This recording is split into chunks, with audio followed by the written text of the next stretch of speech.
All right, Chaver on Zoom, you still hear me all right? Excellent.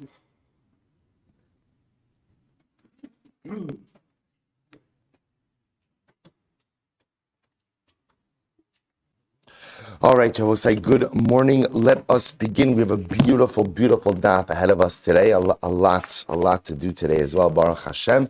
So we'll say begin by thanking our Talmud Torah sponsors. To thank Shmuley and Libadinovitz for dedicating all the shiurim and drushos this month in memory of Shmuley's father, Harav Peretz Avram Ben Rav Binyamin Moshe Zichron Livrach. We hope that on the merit of our Talmud Torah, that Hashem will have an aliyah and the family Einucham. Rabbi, so with that, let us begin. Today's daf is Kesuvos Daf Vav. Incredible. Kesuvos Daf Vav. And we are picking up on Hey Amud Beis 5b. We have a lot to do today. We're picking up with the Bailahu, which is pretty much like right in the middle of the daf. It's 2, 4, 6, 8, 10, 12, about 13, 14 lines down from the top. Ibailahu, more little b'tchil b'Shabbos. So the Gemara says as follows. What's the halacha concerning Bia Rishona on Shabbos? First act of relations on Shabbos. I will say, the truth is we've already spoken about this a little bit. We've had braisos that speak about, again, how Bia Rishona ideally should not occur on Shabbos. But now we're going to focus a little bit more on trying to understand what's the issue. See, here we go. Say, Bailahu, Mal Libo B'Tchil B'Shabbos. So we'll say, what's the shaila? So remember, again, going back to yesterday's daf, it seemed like the issue ultimately, again, of Bia Rishona on Shabbos was one of Chabura, one of causing an injury. Remember, again, as we spoke about, Halacha L'Maisa, if you cause an injury that draws blood, that is the malacha of Shchita. Shchita is one of the 39 malachas.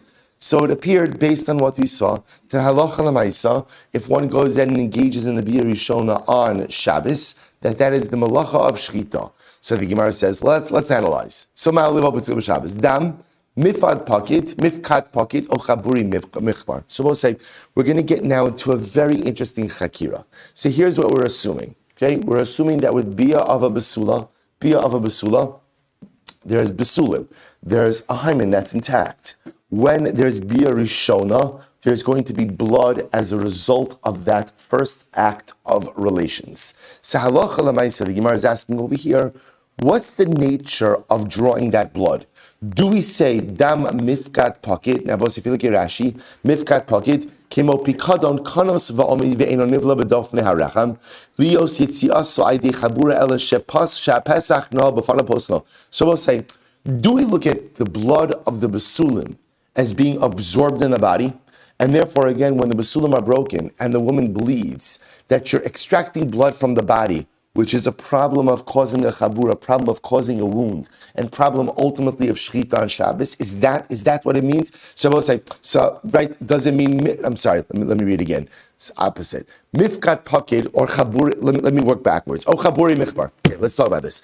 Let's work backwards. Chaburi michbar means that we assume the blood is absorbed in the body. And therefore, again, when the basulim are broken, the husband is causing the wife to bleed, extracting blood from her body. But we'll say that is the malacha of shchita. That's if you look at Rashi. Rashi is chaburi michbar, tam basulim yilza edi chabura, hubasha dofim misparak michabra. Or do we say mifkat pocket? And we'll say mifkat pocket means the blood of the basulim is not absorbed in the body. Where is it absorbed? In the basulim. But the basulim is really outside of the body, so to speak. In other words, it's not internal, it's external. And therefore, when you draw that blood, halacha l'maisa, you're not causing a chabura. So we'll say here, this is the fundamental shaila. Do we say dam mifkat pocket is absorbed externally on the body in the basulim, and therefore, ultimately, again, when the woman bleeds, that's not a malacha? Or do we say chaburi michbar? No. The blood of the basulim is absorbed in the body, and therefore bia rishona, which causes bleeding, halacha l'maisa, is going to be a malacha on Shabbos. So now we're going to go further in the chakira.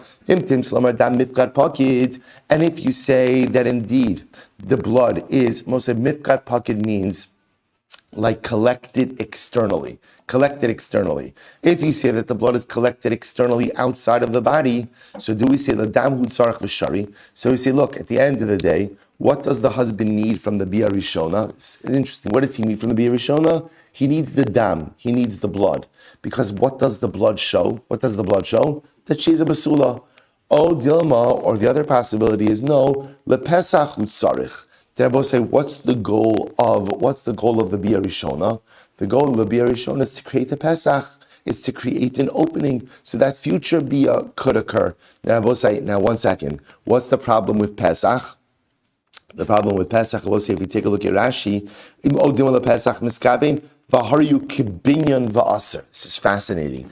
Maybe the act of creating an opening on Shabbos is binyan, is bona. Then I both say the notion that binyan, that building, could apply to a person is actually quite interesting. This is not the only example of this. We know that halacha l'maisa, you're not allowed to braid hair on Shabbos. Not allowed to make a braid. I don't have this problem. But l'maisa, again, right, it's very shayach for women. A woman's not allowed to braid her hair on Shabbos.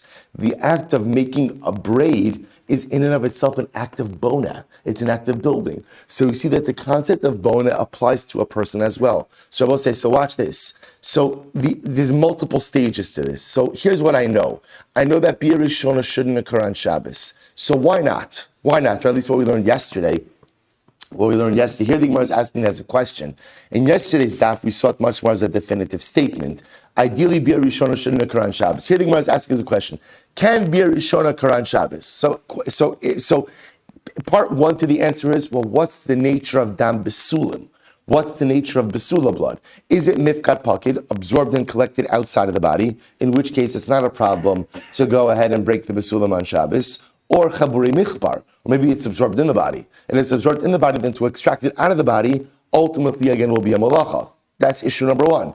Issue number two is even if you say mifkat pakid, that is collected and detached from the body. Therefore, it's not a problem of creating a chabura, not a problem of creating an injury of shchita on Shabbos. Well, 1 second, what's the intention? Is the intention for the blood? In which case, again, that's fine. Or is the intention to make an opening? In which case, if the intention is to make an opening, we have a problem of bona, of building on Shabbos. So the Gemara says, and I will say, if you say no, the husband's intention from the Bia Rishon is that he wants the blood. Or it sounds strange, but in other words, what's important to him is that the blood shows that ultimately, again, she's a basula. Upesach memela kasi, and ultimately, again, the opening that's created, that's a secondary result. Oh, halacha kureb shimin davar shenem is kavin water, or halacha Rabbi Yehuda davar shenem is kavin aser. So I will say now here's what I have. Assuming that blood is mifkat pakid, it's collected and detached from the body, right? And assuming number two, my kavana is not to create an opening, the kavana is ultimately for the blood. I will say here's the problem. Even though my kavana is for the blood, what's de facto happening? Creation of an opening. That's called in halacha davar shenem miskavin. Doing something on Shabbos that kind of results in a malacha, but it's not my kavana to do the malacha. Well, how do we paskin by a davar shenem miskavin? Do we pass like Rabbi Shimon, who says a davar shenem miskavin, if you perform an unintended malacha, ultimately it's mutter, or halacha Rabbi Yehuda? Or is the halacha like Rabbi Yehuda, who holds davar shenem miskavin is aser? That's the next shayla. I will say, if you want to say the halacha follows Rabbi Yehuda, that ultimately a davar shenem miskavin is aser, that an unintended consequence is still going to be aser, in which case Bia Rishona should be aser, because even if your intention is for the blood, lemaisa, again, you're still creating an opening. So do we say mekalkel hu eitzel hapasach, or metakin hu eitzel hapasach? Do we say the creation of the opening is something constructive or something destructive? That was saying, what's the pshat? How could it be something destructive? If you take a look at Rashi, Rashi says over here, it's the second Y line in Rashi,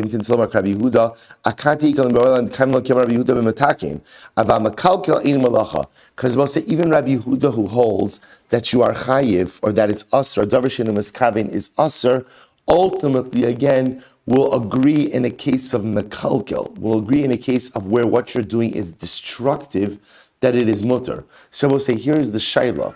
Is this considered to be a constructive or destructive act? Now we'll say, watch this, Rashi says, V'yishlisha al pesach zu im tikunu etzla, o kilkulu etzla, shabasula chashuva min haba'ula. So Rabbi say, is the creation of an opening something constructive or destructive? Now, constructive, I understand. Destructive, because Rabbi say, technically speaking, a basula is more chashav than a ba'ula. Now, what does that mean? Let's say if you look at it from a ksuva perspective, right? So a basula has a higher ksuva than ultimately a ba'ula. Okay, so we'll say these are all the studim of the question. We'll say an alternate version of this. So we'll say now this is the alternate version.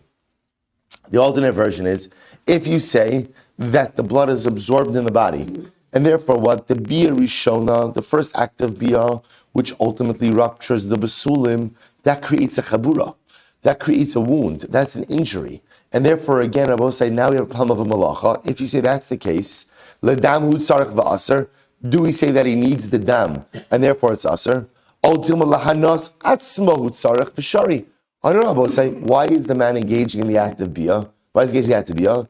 For his own pleasure, for pleasure purposes. So I will say, so because it's pleasure purposes, again, ultimately he has no kavanah for any of the, in other words, he has kavanah for his hana, but he doesn't have kavanah for these other issues. So maybe you'll say he's engaging in the bia for his own pleasure, and the blood is kind of just an incidental result. One second. Halacha Rabbi Yehuda, halacha Rabbi Shimon. Then I will say we're back to davar she'eino miskavin. Do we hold that a davar she'eino miskavin, an unintended malacha, is mutter like Rabbi Shimon or aser like Rabbi Yehuda?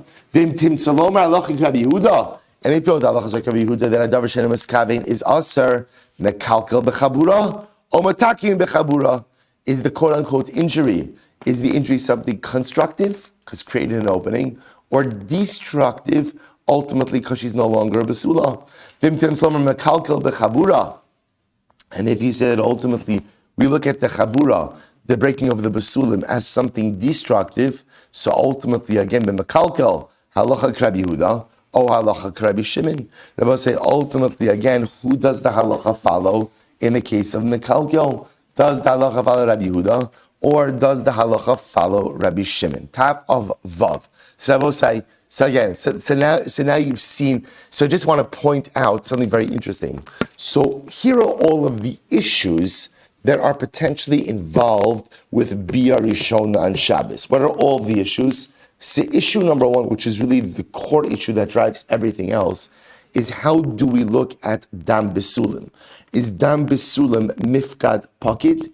Is it absorbed and detached from the body? Or is it chaburi michbar?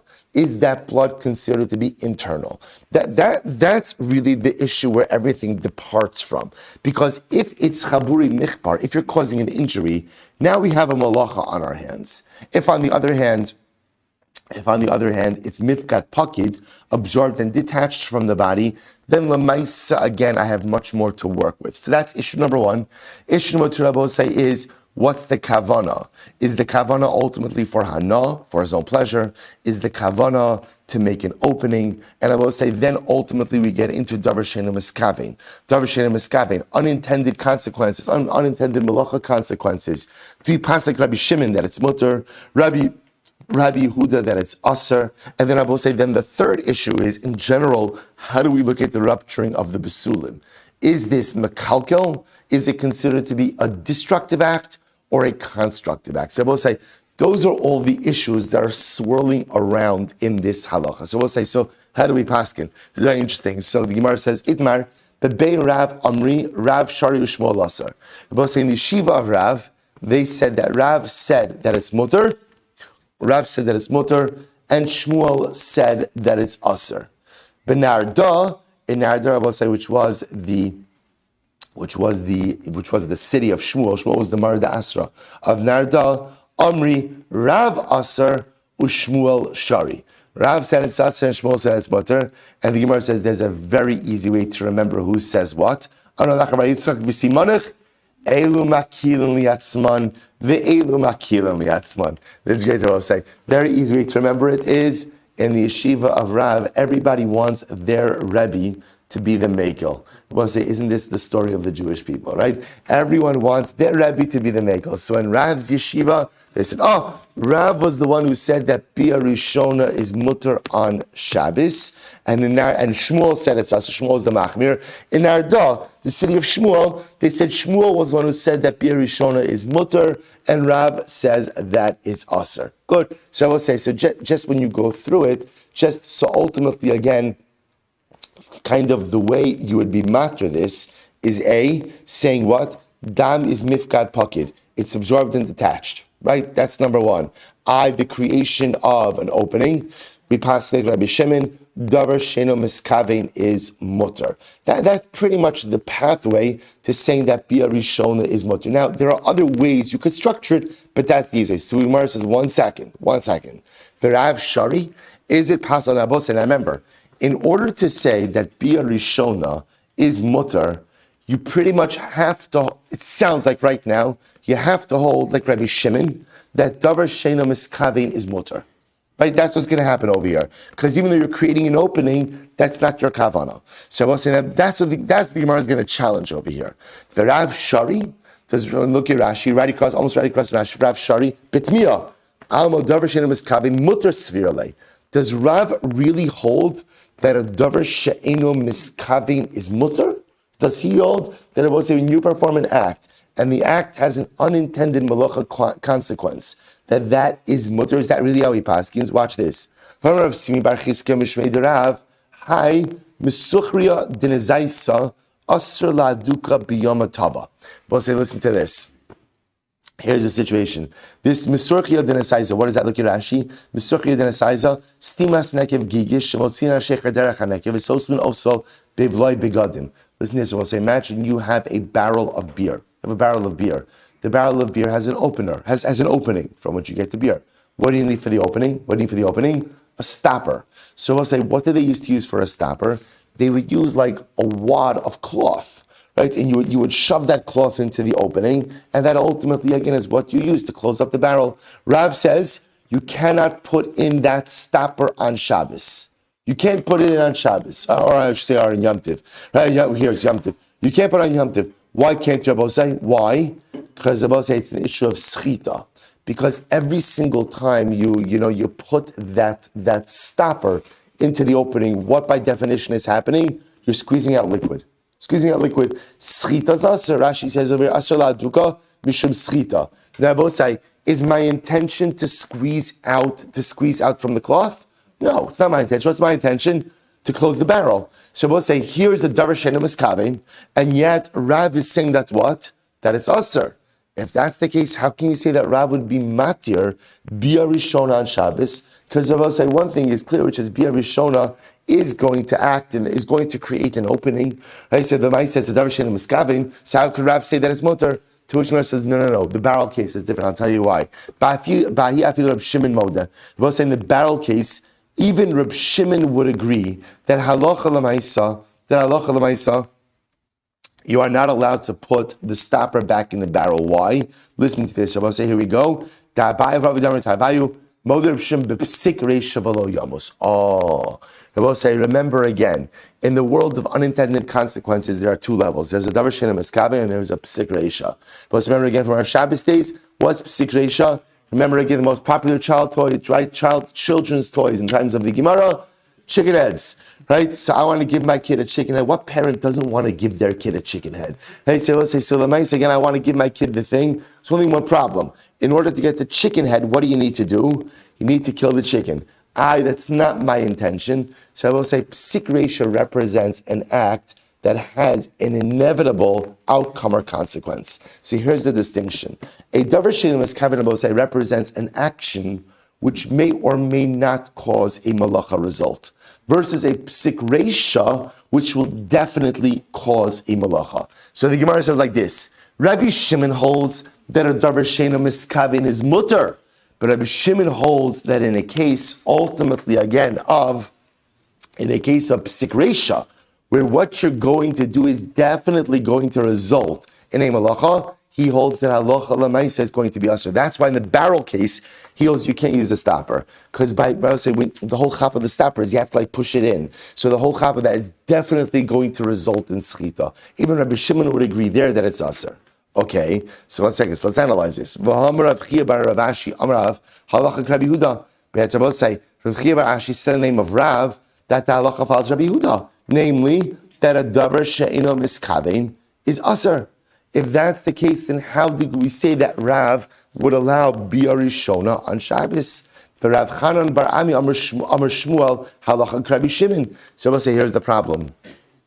Now we have Rav being set up as holding like Rabbi Yehuda, namely davar she'ino miskavein is aser, and ultimately again Shmuel holding like Rabbi Shimon that davar she'ino miskavein is mutter. For Rav Chiya bar Avin masnile below Gavri, and also Rav Chiya bar Avin's version, he took away all of the other people and just had it straight out. Rav Amar halacha Rabbi Yehuda, u'Shmuel Amar halacha Rabbi Shimon. So we'll say, see, here's the problem. Now we'll say we have it explicitly set up that Rav holds like Rabbi Yehuda, therefore a davar she'ino miskavein is going to be aser. Shmuel holds like Rabbi Shimon that a davar she'ino miskavein is going to be mutter. So I will say, so just so we're clear over here. Remember, I will say, we're focused on one simple question. Bia Rishona on Shabbos mutter aser. Here's what we know. We have a version that says, that Rav says that it's mutter. In order to hold that Bia Rishona is mutter, we're assuming right now you have to subscribe to two truths. Truth number one, dam mifkat pakid. Right? Besulim blood is absorbed and detached from the body. Therefore, Bia Rishona, even if it creates bleeding, that's not a chabura. That's not an injury. And number two, you have to accept that what? Davar she'ino miskavein is mutter, because you are going to create an opening, and davar she'ino miskavein, but that's not my intention, and therefore halacha l'maisa that's mutter. So we'll say, in order to say that Rav permits it, Rav would have to subscribe to these two ideas. The problem now is that we have explicitly Rav on record saying that by a davar she'ino miskavein, the halacha follows Rabbi Yehuda, who holds that what? Davar she'ino miskavein is aser. So what's going on over here? To which the Gemara says, we'll say, here we go. The Olam Rav Rabbi Yehuda Svirale. We'll say, here we go. Really, you're right. Rav holds like Rabbi Yehuda. Oh boy. Okay. So we'll say, let's take a deep breath. We're going to get through this together. So here we go. We'll say, so listen to this. Rav holds like Rabbi Yehuda, which is that what? That davar she'ino miskavein is aser. Okay. Lahach lishna da'amar dam mifkat pakid mekalkel hu eitzel pesach. So we'll say, even though Rav will hold like Rabbi Yehuda, that a davar she'ino miskavein is going to be aser, Rav could still allow Bia Rishona on Shabbos. How? So number one, I will say, if you hold dam mifkat pakid, like we said, the blood is absorbed and detached from the body, so therefore it's not a chabura. And I will say, what you'll have to say is that ultimately, again, the Bia Rishona, which goes ahead and removes the basulim, is an act of kilkul, is a destructive act. Okay, so therefore I will say even Rabbi Yehuda agrees that mekalkel is mutter. So therefore again, dam mifkat pakid, the Bia Rishona, which removes the basulim, is a quote unquote a destructive act. Remember again, how can you say that Bia Rishona is a destructive act? That's what we saw before Rashi explained, because the status of basula is quote unquote a higher status than Ba'ula. So therefore, the act of removing the Bia Rishona, which removes the Basulim, is a quote-unquote a destructive act. That's how Rav would say Bia Rishona would be mutter. Or lahach lishna damar dam chaburi michbar mekalkel bechabura. Or I will say ultimately, again, according to the version that says that no, the blood is absorbed in the body, in which case, again, we have a chabura. Even in that case, you'd have to say that what? The act of causing that chabura ultimately, again, is mekalkel, is destructive. So I will say, essentially what the Gemara is saying is like this. Even if you want to set up Rav holding like Rabbi Yehuda, that a davar she'ino miskavein is going to be what? Aser, pretty much what is Rav going to do? Rav is going to play the mekalkel card. Either way, it's mekalkel, it's a destructive act. So I will say, if you hold dam mifkat pakid, that the blood is absorbed and detached, so the act of creating an opening is mekalkel, because she was a basula, now she's a ba'ula. And if you'll dam michbar chabar, then ultimately the blood is absorbed in the body, right? And therefore, again, The Abiyah Rishon is a chabur, is an injury. The act of causing the injury itself is makalkel. So he's going to play the makalkel card, and that would allow for Abiyah Rishona. Okay, so we'll say, so where we're holding right now is Rav does hold like Rabbi Yehuda, that a davar she'eino miskavin is going to be mutter. And I will say what we don't know is how Rav holds about dam besulim, right? Is dam besulim michbar chabar, right? Or mifkad, right? Or I should say chaburi michbar or mifkad pocket. That we don't know, but it seems to either way he could potentially say that Biyah Rishon is going to be mutter on Shabbos, because either way it's makalkel. It's makalkel. Okay, good. Let's go weiter. Maser Rav Chisda. So Rav Chisda raises a kasha. Tinokes shelo higiyas mana liros. So again, according to this version now, just so you understand, this is very important. What we have done is shown that according to Rav, Biyah Rishona is mutter on Shabbos. It requires a little bit of halachic maneuvering, but we've done it. Good. Massive Rav Chisda. Rav Chisda raises the kasha to this whole thing. Here we go. Tinokes shelo higiyas mana liros v'niseis. So let's have the following situation. A young girl is married off. So in other words, we're talking about a girl now who has not yet reached the age of menstruation. So she has not become a nida yet. Okay, so watch this. Vinny says she gets married. So we'll say a little bit of background over here. We're going to see that, I will say, the fact that we know that let's take a step back. A woman becomes a nida. How does a woman become a nida? Woman only becomes a nida through what we call dam nida, which is uterine blood. One thing is clear, which is dam besulam is what? Not uterine blood. So I just want to point out that means, for example, a woman only becomes a nida if it's uterine blood. So for example, let's say she has an injury on the vaginal canal and causes bleeding. That does not make her a nida. An interesting machlokes regarding cervical blood, but even according to most opinions, cervical blood does not make her a nida either. It's only blood that emanates from within the uterus itself. So I will say, but here is the complicated part. The complicated part is now, let's say a woman gets married, she has bleeding from dam besulim. So I will say, how long do we attribute bleeding from biyah to dam besulim? Versus at what point in time do we have to be concerned that maybe the blood that she's experiencing maybe is dam nida? That's the concern. We're going to see this halacha lemaisa because it was like for us contemporarily, we actually assume that after Biyah Rishona, halacha today contemporarily, because after Biyah Rishona, a woman becomes a nida. So we'll get into that halacha, even though again everyone accepts that dam besulim is not dam nida. We'll get into that sugya. So watch this. So Tinokesh lo higiyas mana liros v'nisei. Suppose you have a girl who has not yet reached the age where she becomes a nida. So what happens? That she gets married. Beishamai or no snin law arba leilos. So Beishamai says we give her 4 nights. Then I will say, what does that mean? 4 nights. Now we assume that within the first 4 nights after marriage, if she bleeds from biyah, that's dam besulim. That's dam besulim and nothing to do with nida. So I will say, Beisila says. No, until the wound heals. In other words, I will say, we ask her if she's experiencing sensitivity. In other words, I will say, again, let's say, again, when we say the wound heals, that's a reference to the breaking of the basulim. As long as she feels sensitivity as a result of relations, we attribute that to the basulim, and therefore, no matter how long she bleeds for, as a result, we call it dam basulim. Okay, higiyas mana liros. And now we'll say, let's say she's old enough that she becomes a nida v'niseis. So we'll say, so now we have a little bit of a greater concern. Beishamai says we give her the first night. What does it mean the first night? Then we'll say, as many times as they have biyah on that first night, if she bleeds, we attribute that bleeding to dam besulim, and it's not a problem. Ubeisila omrim ad matzeh Shabbos arba leilos. And Beishamai says that Allah Chalamaisa, no, we give them 4 nights up until Matzah Shabbos. Why 4 nights? We're assuming when is a Basula getting married? Wednesday. So Wednesday night, Thursday night, Friday night, Matzah Shabbos. We give them 4 nights. And any bleeding that's experienced over those 4 nights, we assume that what? Ultimately, again, is attributable to Dam Basula. Okay, now watch this. We'll say, Amud Beis. Here we go. My love, di'ilo boil, Matzi ba'al afilu b'Shabbos. Now, I will say, here's what's interesting, right? Everyone, I shouldn't say everyone. Right now, what's happening over here is, in the first case of the girl who has not yet reached the age of nidus, Beis Shammai is giving her 4 nights. In the second case, Beis Hillel is giving her 4 nights. Then I will say, whenever we speak about 4 nights, what is 4 nights? 4 nights by definition includes what? Shabbos.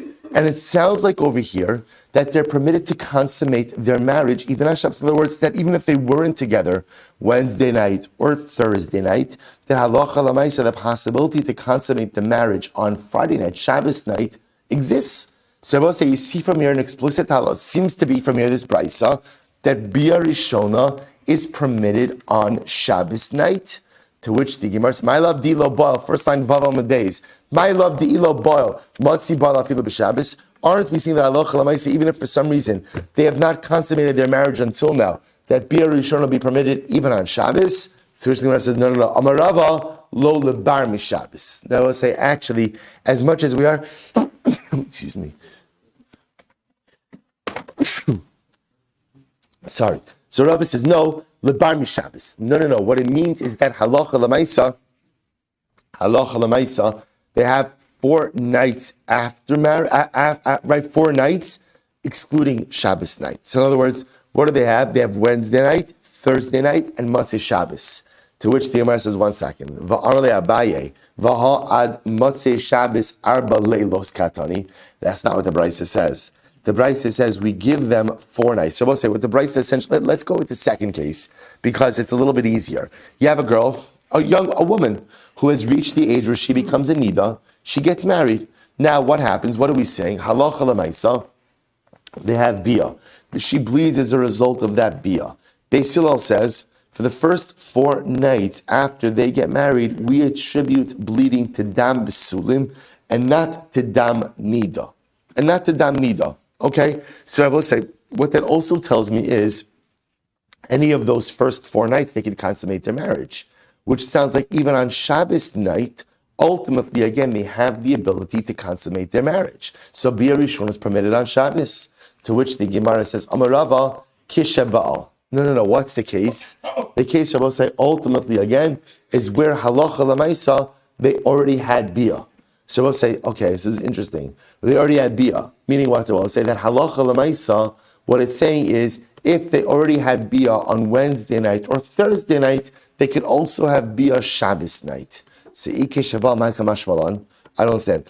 If they already had bia on Wednesday night or Thursday night, what's the chiddush in saying that they could have bia Shabbos night as well? So we'll say, listen to this. Kamash malan, the shari lemival. B'Shabbos. I will say, actually, the chiddush is that even though the Bia Rishona took place on Wednesday night or Thursday night, or there was Bia on both nights, they're still permitted to have Bia on Shabbos night. Why is that? Kiddush Amar Shmuel, Pirza dechuka, mutar likanis ba b'Shabbos. I will say, it literally means a narrow entranceway, one is permitted to enter into on Shabbos. I will say, this is not a metaphor. It's actually a statement. I will say what he's referring to over here is as follows. Imagine there's an actual narrow entranceway.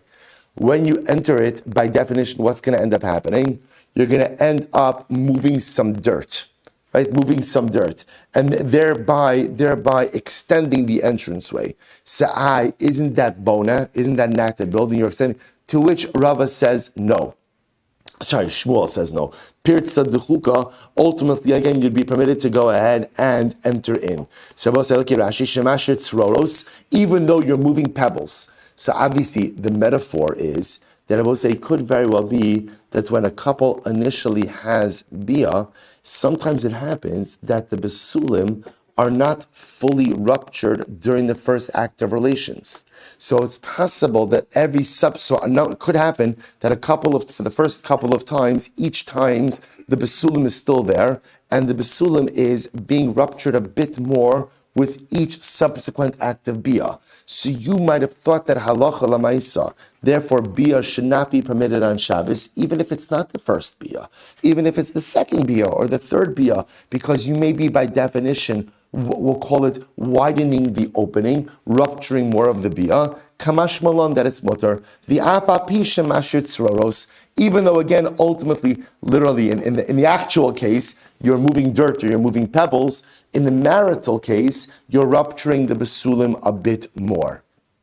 Okay, so I will say, so the Gemara, so just based on what's happening over here, the Gemara is suggesting that halacha l'maisa, it's possible that when we say that bia could occur on Shabbos for the chassan and kala, we're actually not referring to bia rishona. Maybe we're referring to bia shnia or bia shlishis, the second bia, the third bia. You'll say if that's the case, then what's the chiddush? What's the chiddush? Shabbos say, what's the chiddush? The chiddush is that even though the bia rishona or the bia shnia may not have fully removed the basulim, and an act of bia on Shabbos may be rupturing the basulim a bit more, it's mutter. It's mutter. But you can't necessarily bring a raya from here that's what? That bia rishona on Shabbos is mutter. So Master Yosef, so let's analyze a bit more. So listen to this. Interesting halacha. A chassan, right, a groom, is pater from Kriyas Shema on his wedding night and through Matzei Shabbos if he has not yet consummated his marriage. So we'll say, so what's the logic over here? My love detarid debayle mival. So we'll say, so now what's the logic? The logic is that he's preoccupied with the mitzvah of Bia Rishona, right? And halacha l'maisa, therefore, osik b'mitzvah pater min mitzvah. He's engaged in one mitzvah, therefore halacha l'maisa, he's exempted, right? So he's preoccupied with the mitzvah of the Bia Rishona, therefore he's pater from Shema. The Rabbi said, this is very interesting. My love the Torah by the mival. The Rabbi said, now what did the Brisa just say? A chassan is pater from Kriyas Shema. And how long is he pater from Kriyas Shema until? From Wednesday night through when? Matzei Shabbos, assuming that he has not yet consummated the marriage. So Rabbi said, according to this, it sounds like when is he permitted to engage in Bia Rishona? Shabbos. Shabbos. So you see from here, the fact that the chassan is pater from Kriyas Shema on Friday night indicates to us that Bia Rishona is permitted even on Friday night. No. Amarle Abaye, lo ditarid de lo boil. What's the case? Ultimately, again, Abaye says, what's the case? He's tarid, ultimately, again, that he did not go ahead and have beer. This is very interesting. So Abaye says, no, Wednesday night, he's pater from Kriyas Shema because he's preoccupied with the fact that he may have the bia. Thursday night, preoccupied with the fact that he may have the bia. Matzei Shabbos, preoccupied with the fact that he may have the bia. Shabbos night, why is he preoccupied? Why is he tarid? Because he didn't consummate the marriage. And on that night, he can't consummate the marriage. Simar says, I don't understand. I'm Rava. So I don't understand the pater. So I don't understand. I understand. So I said, let's go back. I understand preoccupation with a mitzvah as being grounds for being exempted from another mitzvah. So I understand the Patur on Wednesday night, if he didn't have Bia, the Patur on Thursday night, and Patur on Matzei Shabbos. But now you're going to tell me that on Shabbos night, he's exempted from Kriyas Shema because he's preoccupied that he can't perform the mitzvah? That's the exemption. The Gemara calls this tirda. Tirda just means general preoccupation. Not preoccupation with what? With performing the mitzvah, but just general preoccupation. My mind is preoccupied. In this case over here on Friday night, what is my mind preoccupied with? That I can't do the bia. That's a reason to be exempted. Elame'ata, if that's the case, tavas svina sobayam hachinami depater. I'll say the truth is, if I'm in business, and my boat capsized, right, my cargo boat capsized over sea, all right, or ran aground, I should also be pater from Kriyas Shema, right, because what? I'm preoccupied, right? I will say, if preoccupation is a reason not to daven, then guess what? We're all going to have a lot more free time on our hands, right? So what does that mean? In other words, I will say, the concept of osik b'mitzvah pater mina mitzvah is the concept when I'm preoccupied with the performance of a mitzvah.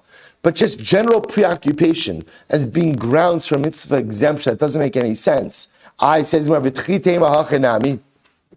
you'll say, no, maybe preoccupation, I will say in general, is grounds for going ahead and being exempted from a mitzvah. I'll tell you why that doesn't work, says the Gemara. I'll tell you why. Rabbi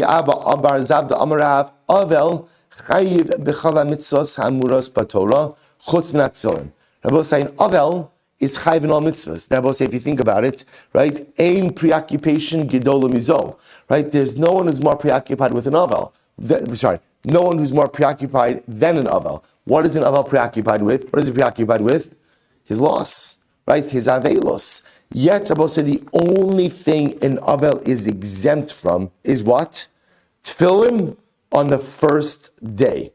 And by the way, both say, that's based on a pasuk from Yecheskel, right? That's just based on the fact that Hakadosh Baruch Hu, when Yecheskel loses his wife, Hakadosh Baruch Hu tells Yecheskel, keep your tefillin on. Keep your tefillin on. From there, the Gemara Maseches Moed says, you learn from here that what? That in general, an Avel on the first day doesn't wear tefillin.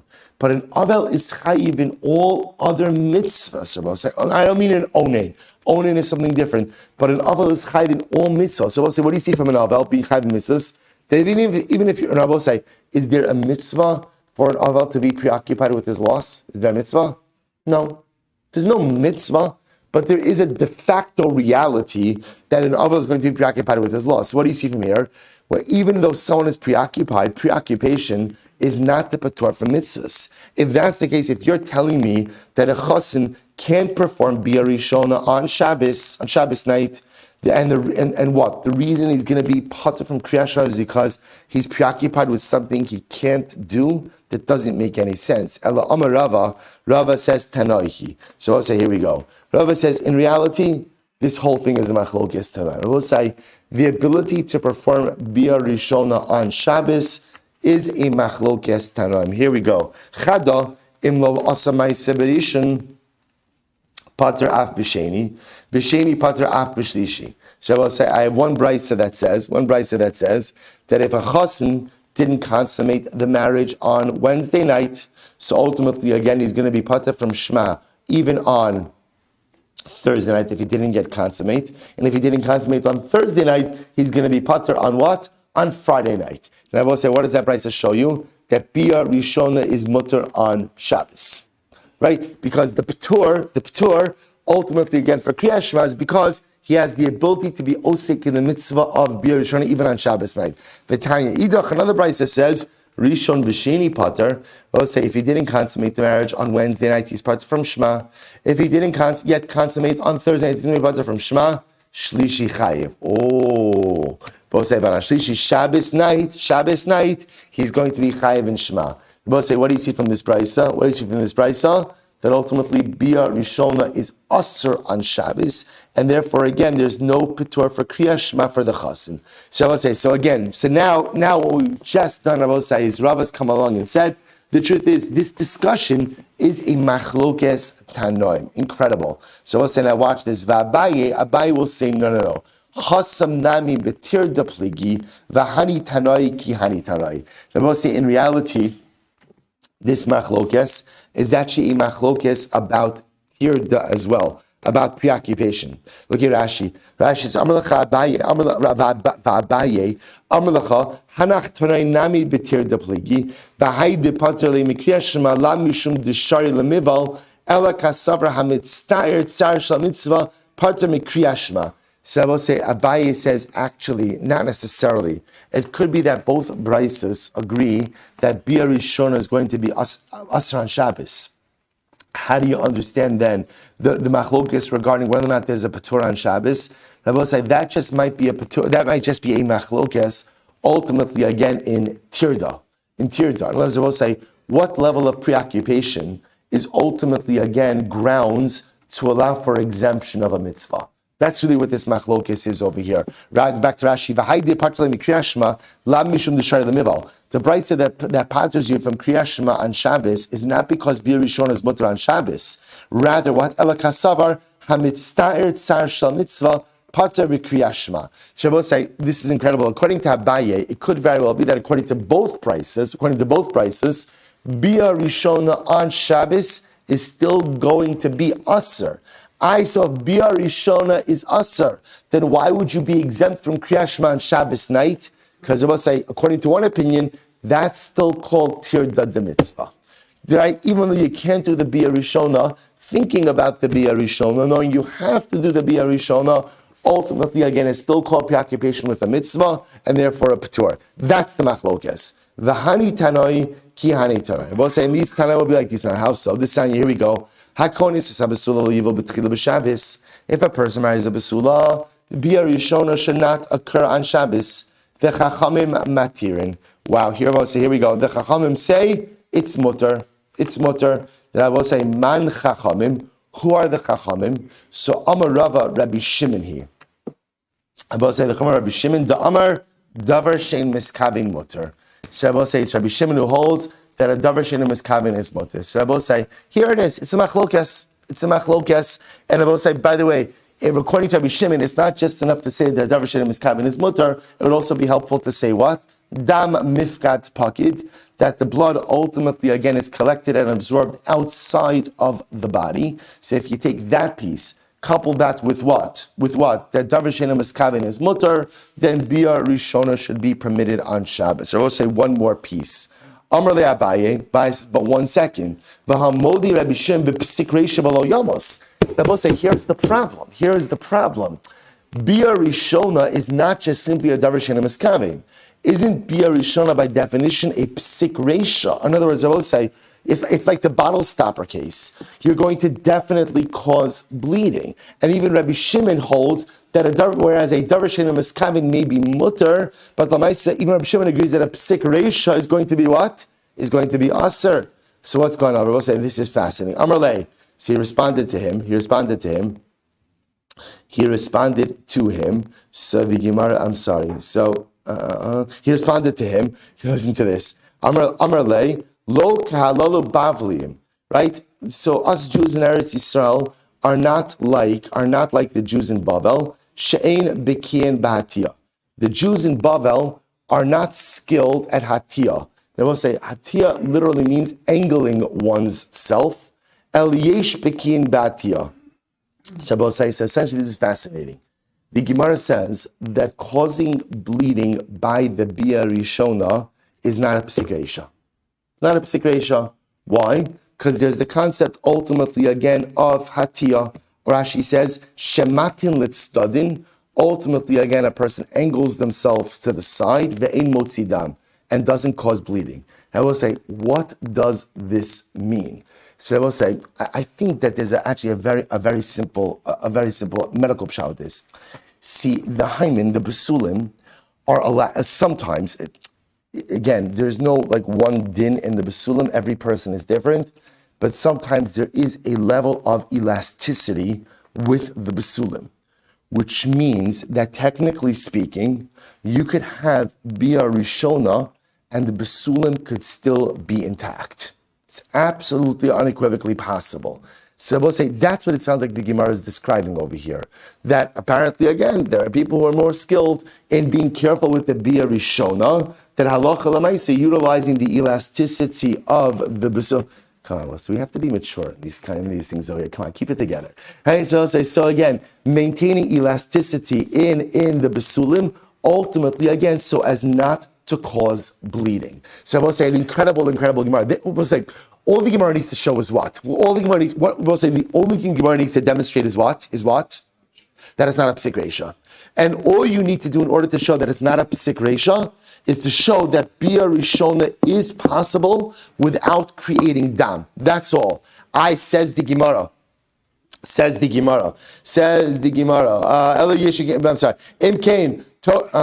sorry. Imkain Torah lamadli. Shabbos say ultimately again, if that's the case, fine. So if that's the case, that there's the ability to go ahead and halacha l'maisa, do the bia rishona without causing bleeding, then ultimately again, why is there tirda?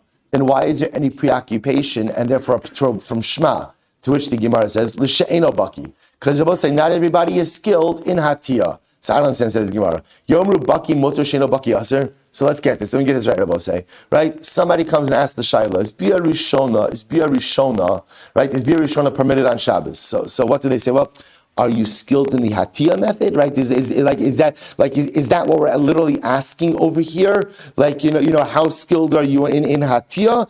Right? So we'll say, so in other words, halacha doesn't operate this way. Right? If you know how to do hatiyah, bia rishona is mutter. You know how to do hatiyah, bia rishona is us. Is that how? To which the Gemara says, to which the Gemara answers, Rov bikiyan hain. We'll say the majority of people know how to do hatiyah. Okay, or at least once upon a time. Right? At least once upon a time. Right, so I'll say, so therefore again, Rov bikiyan eitzel hatiyah hain, and therefore I will say, what we've done is because most people, at least again, from the Gemara's perspective, most people know how to do hatiyah. Therefore, what Shabbos say? that's enough to say that Bia Rishona is not a psik reisha. And if Bia Rishona is not a psik reisha, then Rabbi Shimon, who holds that it's a davar sheina miskavein, ultimately again will hold that Bia Rishona is mutter. So we'll say we have to stop over here for today. We're not finished. Actually, kind of leaving you a little bit in the middle. I'm leaving you in the middle of Atiyah. We'll come back to it tomorrow. But we'll say, but again, suffice it to say that where we leave off is we have a fundamental machlokes whether or not the Bia Rishona is going to be mutter on Shabbos. We're focusing now on the matir, which is Rabbi Shimon. It's a davar sheina miskavein. Tam mifkat pocket. What about psik reisha? It's not psik reisha, ultimately because of Hatiyah. We continue tomorrow. We'll say shkoyach.